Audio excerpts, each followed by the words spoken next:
Hello mga kamars, mga kapars. Andito na naman po tayo sa kusina. Ito ay ang aking minarinated na chicken.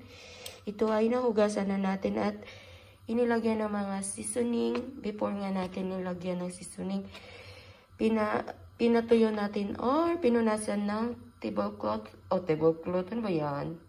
No, eraser. Pinunasan natin ng paper towel para yung excess water is matanggal siya. So, ito yung aking mga ingredients na hinalo-halo dyan. Yan, pupunasan ko pa at ibalik yan sa aking lagayan. So, ngayon, nandito na tayo magpiprito. Oh, no. The oil is very, very hot. Mainit na. Nakamas pa rin ako kasi ayoko mag-ubo-ubo tapos nakatalsik yung...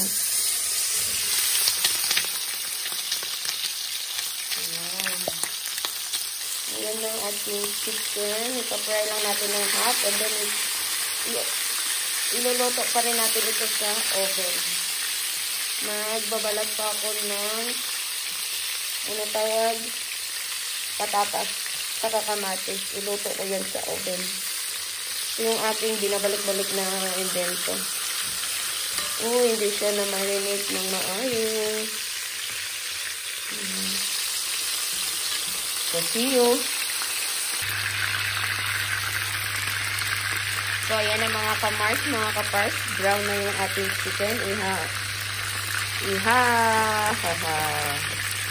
So, ang ganun lang natin. Ayan o. Ang ganda na kanyang kulay.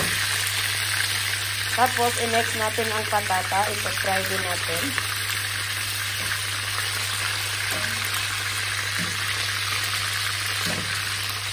Nga pala mga kamars, mga kapars, ang minarinate natin sa chicken is using the allspice. Of course, ang asin natin. Ang ating black pepper. Paprika. At saka yung adobo na seasoning. And then, naglagay tayo ng olive oil. So, yan ang ating mga ingredients for at sa ating marinate chicken bago natin siya i-fry.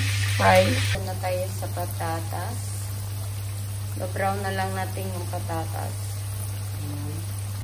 Mga Mars, mga kapars, ako ay napachismis dito sa sibuyas na binili kagabi ni Amo. Nung isang araw pala ito, namili siya. Ito maliit lang ng konti sa niyog. Sibuyas pa ba ito? Ilang part na ito bago ako magamit ko ito. Buti kung marami akong niluluto sa araw-araw. Parang ito maliit lang sa niyog ko. Para minsan ang niyog ganito nakalaki pag nabalatan. So ngayon ako ay pipili lang. Aray ko. Sobrang bigat. Hindi ko naman makaya. Ayan sobrang laki din. Kukuha lang tayo ng medium size para sa aking cooking for today. Ito.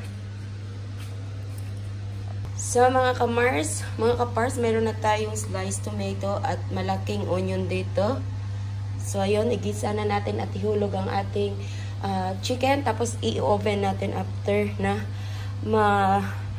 maluto na natin. Yan na yung use oil natin. Hinugasan lang natin ang ating kawali para hindi naman lagkit-lagkit. Ganyan.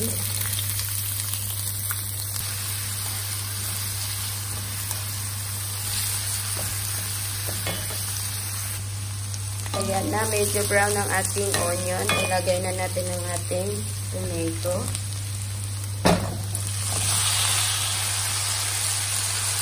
Ayan.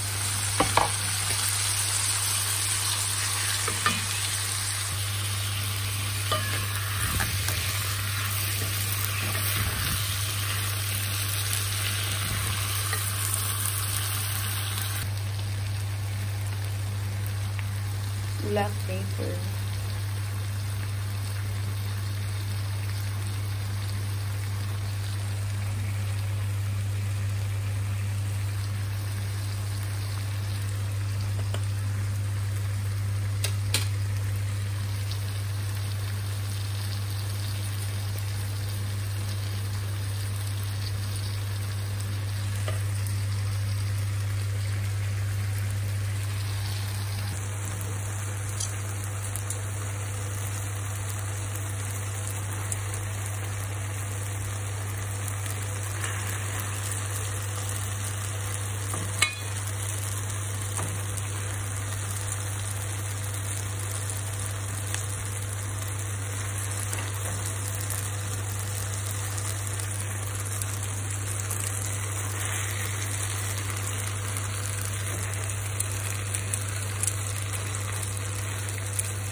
So, yan na mga kamars, mga kapars, oh.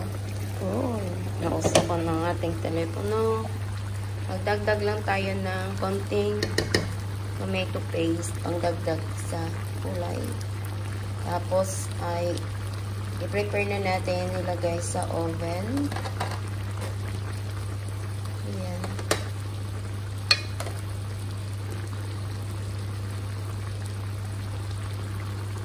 Ayan. Ilagay natin sa oven.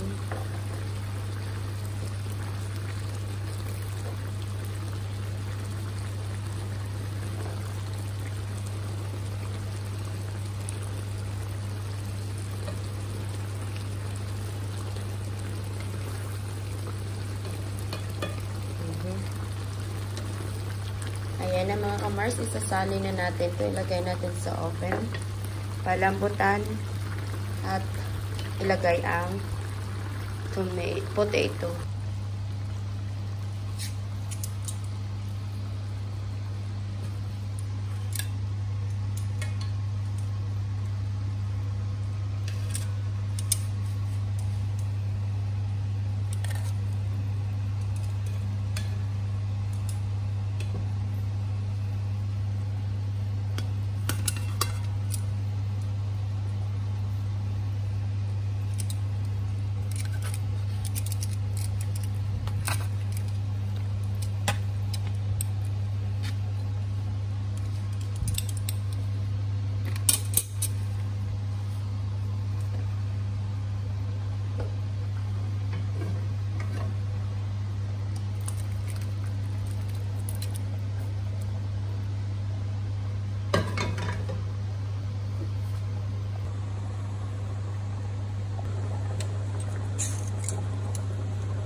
So, ayan mga kamars, i-oven na natin ng 1 hour.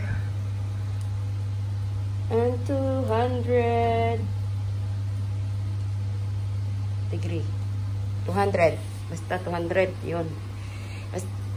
So, ayan mga kamars, na-wrap na natin at i-oven na natin ng 1 hour. So, ayan na mga kamars, luto ng ating ulam. Ayan na siya. Kaya ako nagmadali kasi nagpapasundo yung bunso kong alaga. Layon natin baka kasi mainitan yung ating cellphone. Ay! Mainit. Ayan na siya. Ayan na siya. Mamaya na lang po. Ayan. Luto na po yan. Thank you. Ayan na po ang ating ulam for today. Tapos, nga pala, nagawa din ako ng iba dito kay among babae para baunin niya ito yata bukas. Patayin ko muna para hindi masunog o mapapano yan pag ako'y nasa labas. Ayan. Open natin ang oven bago natin iwanan. And bye mga kamars.